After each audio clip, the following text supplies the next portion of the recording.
कि सुबह भी 1-2 घंटे का समय, शाम को 1-2 घंटे का समय बैठ करके कुछ चीजें प्राप्त की जाए, जिसे हम कहते हैं सुमिरन ध्यान भजन करते हैं। सुमिरन ध्यान भजन के भी अलावा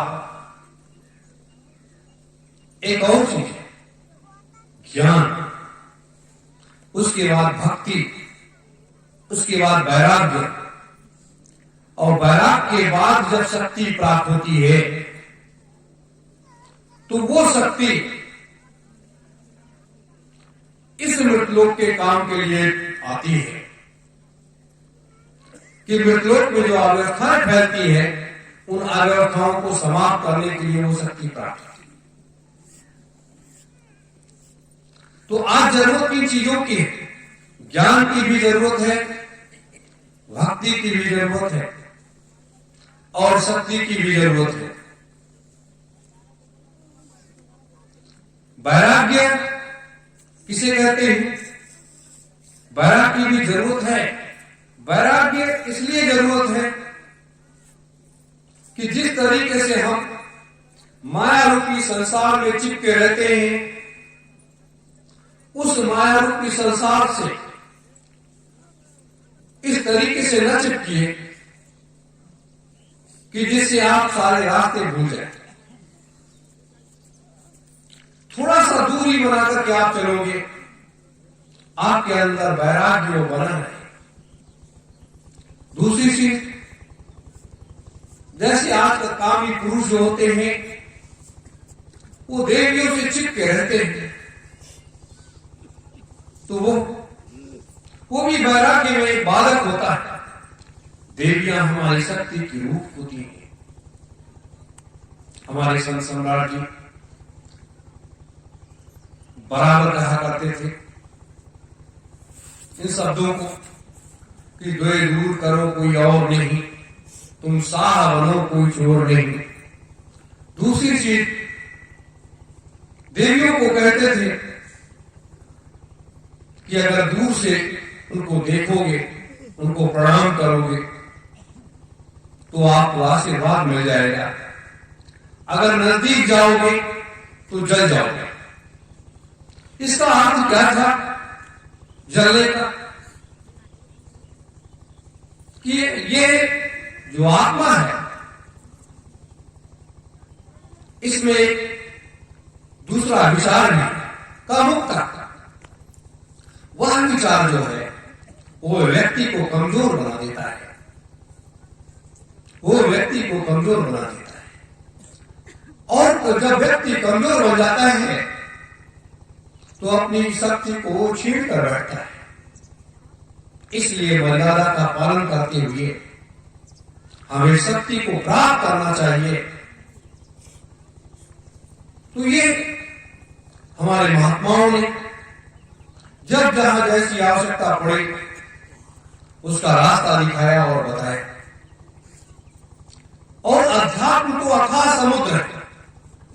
उसकी आज तक, जब से सृष्टि की संरचना हुई तब से आज तक कोई उसकी था ही नहीं लगा पाया है, कोई भी था नहीं लगा पाया। लाखों लाखों संत महात्मा ऋषि मुनि भी आ गए, यति जति भी आ गए, सब शक्तियां आई गई, लेकिन उसकी जैसे समुद्र की था नहीं लग पाती है, उसी तरीके से इस अध्यात्म की कोई था नहीं है। ये तो अनंत है। जितना इसमें आप घुसते चले जाओगे, जितना आप आगे बढ़ते चले जाओगे, उतना आपको रास्ता मिलता चला जाएगा। आप आगे बढ़ते चले जाओगे और एक दिन बढ़ते बढ़ते आप वापस चले आओगे, लेकिन वहां तक नहीं पहुंच पाओगे। वो इस परमात्मा की कितनी बड़ी महिमा है कि उसने क्या क्या नहीं बनाया है,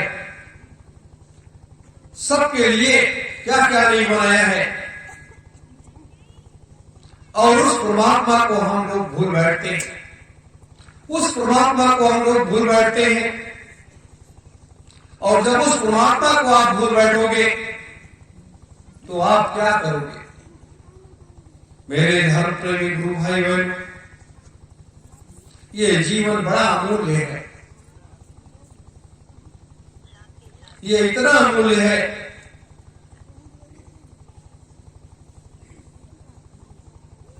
जिसकी कोई सीमा नहीं है, इसकी कोई कीमत ही नहीं लगा सकता। आपके जीवन का कोई भी व्यक्ति कीमत नहीं लगा सकता कि मृत्युलोक में कीमत की क्या होती है? दौलत। दौलत से ही तो आपकी कीमत लगा पाएगा। लेकिन इस मृत्युलोक की सारी दौलत भी रख दिया जाए तो अध्यात्म भारी रहेगा और वो दौलत बेकार रहेगी। इसीलिए लोग महात्माओं के शरण में जाते हैं और सबको जाना, उनका सानिध्य, उनका दर्शन प्राप्त करते थे। कोई कितना बड़ा राजा क्यों ना हो, जब वो महात्माओं के पास जाता था तो वो जमीन पर बैठ जाता था और अपने गुरु के चरण को पकड़ लेता था और उसकी एक ही कामना होती थी कि हमारा राज्य खुशहाल कैसे रहेगा, हमारी प्रजा सुखी कैसे रहेगी। और वो महात्माओं से राय भी पूछते थे और आशीर्वाद भी मांगते थे। और आज उल्टा हो गया। आज हमारे महात्मा राजाओं के पास जाते हैं कि हमारी ये चल अचल संपत्ति सुरक्षित कैसे रहेगी, हमारा आश्रम कैसे सुरक्षित रहेगा। आज उल्टा हो।